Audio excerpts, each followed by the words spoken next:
नाज़रीन ग्रामी, अरबों के मुतल्लिक ये बात तो आप सभी जानते हैं कि क़ब्ल अज़ इस्लाम ज़माने जाहिलियत में अरब बुतों को अपना खुदा समझते थे। बिस्मिल्लाहिर्रहमानिर्रहीम। प्यारे दोस्तों, अस्सलामु अलैकुम। उम्मीद करता हूँ आप सब ठीक ठाक होंगे और आप लोग मेरे चैनल को देख रहे हैं फर्स्ट रिएक्शन लास्ट रिएक्शन। तो दोस्तों, अगर अभी तक आपने मेरे चैनल को सब्सक्राइब ना किया हो तो जल्दी से मेरे चैनल को सब्सक्राइब कर दें और साथ में बेल आइकन को भी प्रेस कर दें। दोस्तों, आज की जो हमारी इस्लामिक रिएक्शन वीडियो है वो माजिद मलिक साहब की बहुत ही इंटरेस्टिंग वीडियो है। वीडियो का टाइटल है कि जब हज़रत खालिद बिन वलीद का सामना एक चुड़ैल से हुआ, इस्लामी तरीक़ का अनोखा और खैरत अंगेज़ वाक़या। बहुत ही ज़बरदस्त वीडियो, और चल के इस वीडियो को देखते हैं। उर्दू कवर के मुअज़्ज़िज़ दोस्तों, मैं हूं माजिद मलिक और आप तमाम देखने और सुनने वालों को अस्सलाम वालेकुम। नाज़रीन ग्रामी, अरबों के मुतल्लिक ये बात तो आप सभी जानते हैं कि क़ब्ल अज़ इस्लाम ज़माने जाहिलियत में अरब बुतों को अपना खुदा समझते थे और इनकी पूजा करते थे। उस वक्त इनके 3 बड़े बुत थे जिनको वो देवताओं का सरदार मानते थे। उनमें 3 बड़ी देवियां थीं जिनके नाम लात, मनात और इज़्ज़ा थे। इन तीनों में से आज हम आपको इज़्ज़ा नामी देवी के मुतल्लिक मालूमात फराहम करेंगे। इज़्ज़ा सरदार देवियों में से एक थी। मक्का और ताइफ के दरमियानी रास्ते में वादी नखला है और वादी नखला में ही इज़्ज़ा का मंदिर था। नाज़रीन ग्रामी, वादी नखला वही जगह है जहां हजूर पाक सल्लल्लाहु अलैहि वसल्लम की मुलाकात जिन्नों के एक गिरोह से हुई थी और उन्होंने आप सल्लल्लाहु अलैहि वसल्लम की दावत पर इस्लाम कबूल किया था। कुरैश और दूसरे कबाइल वादी नखला में मजहबी रसूमात पूरी करने के लिए आते थे। इसी इज़्ज़ा देवी के मंदिर में तमाम लोग इज़्ज़ा देवी के लिए जानवरों की कुर्बानी भी करते और इस मंदिर में चढ़ावे भी चढ़ाते थे। बाकी तमाम बुतों की निस्बत इज़्ज़ा की बहुत ज्यादा इज्जत और तकरीम की जाती थी। अगरचे उस जमाने में बुतों के मंदिर अरब में दूर दराज मकामात पर वाक़े थे, लेकिन इन मंदिरों के बड़े बुतों के नाम वाले बुत खाना काबा में भी रखे गए थे। रिवायात से पता चलता है कि इज़्ज़ा देवी एक शैतान औरत थी और इसकी रिहाइश वादी नखला में पाए जाने वाले एक 3 झाऊ के दरख्त पर थी। इसके अंदर चूंकि शैतानी ताकतें मौजूद थीं, तो इन्हीं के बल पर वो इज़्ज़ा देवी के बुत से आवाजें निकालती थी, जिनको अरब कबाइल सुनकर इसके अंदर की कुव्वतों पर एतकाद रखते थे और इस देवी की ताज़ीम बजा लाते थे। उन्हीं वक्तों में अल्लाह ताला ने हजरत मोहम्मद सल्लल्लाहु अलैहि वसल्लम को मबूस फरमाया और आकाए दो जहां हजरत मोहम्मद मुस्तफ़ा सल्लल्लाहु अलैहि वसल्लम ने लोगों को बुतों की पूजा से मना फरमाया। कुरैश को ये बात अच्छी न लगी और उन्होंने आपकी हर बात की तरदीद की। फतह मक्का के वक्त हजूर अकरम सल्लल्लाहु अलैहि वसल्लम ने खाना काबा में मौजूद तमाम बुतों को तोड़ दिया, लेकिन इज़्ज़ा देवी के मंदिर में मौजूद बुत उस वक्त तक वहां सलामत था और इसके मानने वाले अकीदतमंद इसकी पूजा उसी जोरों शोर से कर रहे थे। चुनांचे इज़्ज़ा देवी के बुत को तोड़ने के लिए हजरत मोहम्मद सल्लल्लाहु अलैहि वसल्लम ने हजरत खालिद बिन वलीद रजी अल्लाह ताला अन्हो को, जिनको सैफुल्लाह का खिताब दिया जाता है, मुंतखब किया। हजरत खालिद बिन वलीद रजी अल्लाह ताला अन्हो 30 घुड़सवारों के हमरा वादी नखला की तरफ रवाना हुए। हजरत खालिद बिन वलीद रजी अल्लाह ताला अन्हो इस्लाम के सबसे बड़े सिपह सालार की हैसियत से भी मशहूर है। नाज़रीन ग्रामी, हजरत खालिद बिन वलीद रजी अल्लाह ताला अन्हो ने 125 जंगों में हिस्सा लिया और किसी एक जंग में भी शिकस्त नहीं खाई।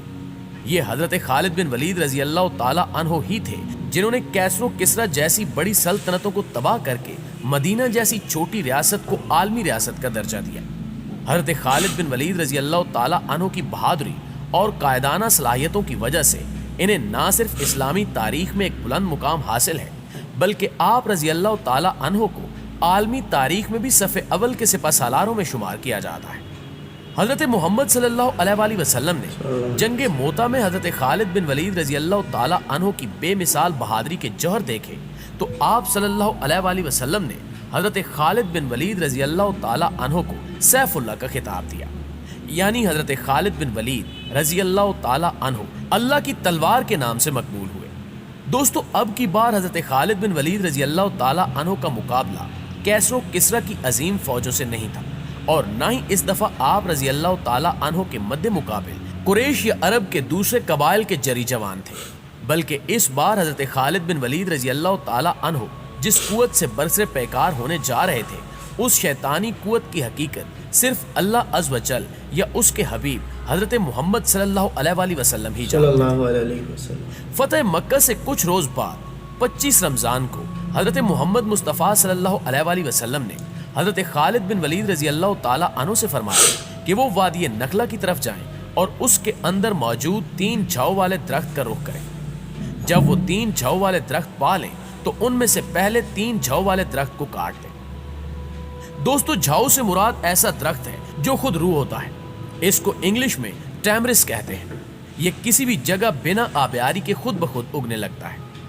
تو حضرت خالد بن ولید رضی اللہ تعالی عنہ نے آقائے دو جہاں صلی اللہ علیہ وآلہ وسلم کے حکم کے مطابق وادی نخلا کی طرف رکھتے سفر باندھا اور وہاں 3 جھاؤ والے درختوں کو تلاش کر کے ان میں سے پہلے 3 جھاؤ والے درخت کو کاٹ ڈالا۔ جب حضرت خالد بن ولید رضی اللہ تعالی عنہ اس عمل کو انجام دینے کے بعد واپس آقائے دو جہاں صلی اللہ علیہ وآلہ وسلم کی خدمت اقدس میں تشریف لائے تو آپ صلی اللہ علیہ وآلہ وسلم نے پوچھا، جب تو نے اس درخت کو کاٹا تو کیا تمہیں کچھ دکھائی دیا تھا یا کوئی ایسی بات ہوئی تھی جو تمہیں غیر معمولی محسوس ہوئی؟ اس کے جواب میں حضرت خالد بن ولید رضی اللہ تعالی عنہ نے عرض کیا کہ نہیں سرکار، مجھے وہاں کچھ بھی عجیب یا غیر معمولی محسوس نہیں ہوا۔ اس پر اللہ کے حبیب صلی اللہ علیہ وآلہ وسلم نے فرمایا، تو تم واپس جاؤ اور وادی نخلا کے 3 جھاؤ والے درخت میں سے دوسرا درخت بھی کاٹ ڈالو۔ حضرت خالد بن ولید نے حضور اکرم صلی اللہ علیہ وآلہ وسلم کے حکم کی تعمیل کرتے ہوئے وادی نخلا کے 3 جھاؤ والے دوسرے درخت کو بھی زمین برد کر دیا۔ واپس جب خدمت اقدس صلی اللہ علیہ وآلہ وسلم پہ پہنچے تو آقائے دو جہاں صلی اللہ علیہ وآلہ وسلم نے پھر سے وہی سوال دہرایا کہ اے خالد، کیا دوسرے درخت کو کاٹنے پر تجھے کوئی آواز آئی یا تم نے کچھ غیر معمولی دیکھا؟ ناظرین گرامی، اس بار بھی حضرت خالد بن ولید رضی اللہ تعالی عنہ نے نفی میں ہی جواب دیا۔ اس جواب کو سن کر آقائے دو جہاں صلی اللہ علیہ وآلہ وسلم نے فرمایا کہ واپس جاؤ اور تیسرے 3 جھاؤ والے درخت کو بھی کاٹ ڈالو۔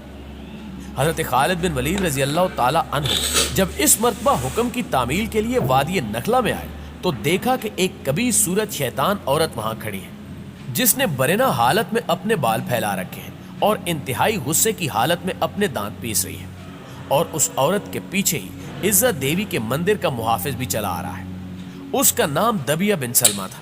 جب دبیہ نے حضرت خالد بن ولید رضی اللہ تعالی عنہ کو دیکھا تو اس کبھی شکل شیطان عورت سے یوں مخاطب ہوا کہ اے عزا، خالد پر زور سے حملہ کر اور خبردار پیچھے نہ ہٹنا، اپنی اوڑھنیاں اتار ڈال، کیونکہ آج اگر تم نے خالد پر حملہ کر کے اس کو قتل نہ کیا تو یہ تمہیں شدید ذلت سے دوچار کر دے گا۔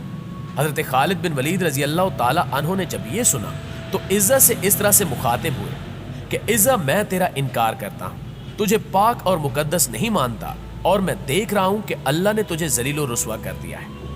یہ کہہ کر حضرت خالد بن ولید نے عزا پر حملہ کر دیا اور اپنی تلوار سے اس کے سر پر وار کیا۔ حضرت خالد بن ولید رضی اللہ تعالی عنہ نے وار کے بعد جب دیکھا تو وہ شیطان عورت عزا جل کر راکھ کا ڈھیر بن چکی تھی۔ اس کو کیفر کردار تک پہنچانے کے بعد حضرت خالد بن ولید نے اس کی رہائش والے 3 جھاؤ کے درخت کو بھی کاٹ ڈالا اور عزت دیوی کے مندر کے محافظ دبیہ ابن سلمہ کو بھی قتل کر دیا اور اس برائی کو ہمیشہ ہمیشہ کے لیے جڑ سے اکاڑ پھینکا۔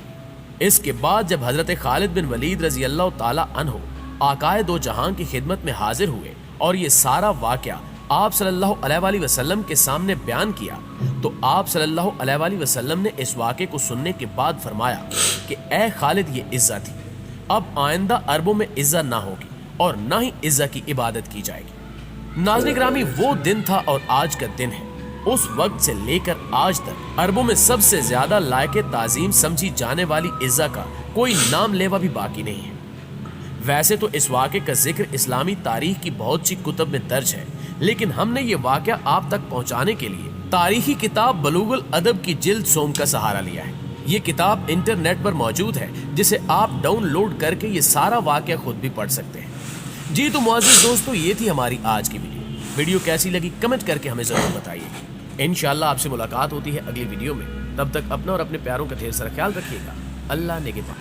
تو دوستو، یہ تھی ویڈیو حضرت خالد بن ولید اور ایک چڑیل کا واقعہ۔ امید کرتا ہوں یہ ویڈیو آپ لوگوں کو پسند آئی ہو۔ اگر ویڈیو پسند آئی تو چینل کو لازمی سبسکرائب کر دینا اور ساتھ پہ بیل آئیکن کو بھی پریس کر دینا۔ انشاءاللہ ملتے ہیں نیکسٹ ویڈیو میں۔ شکریہ۔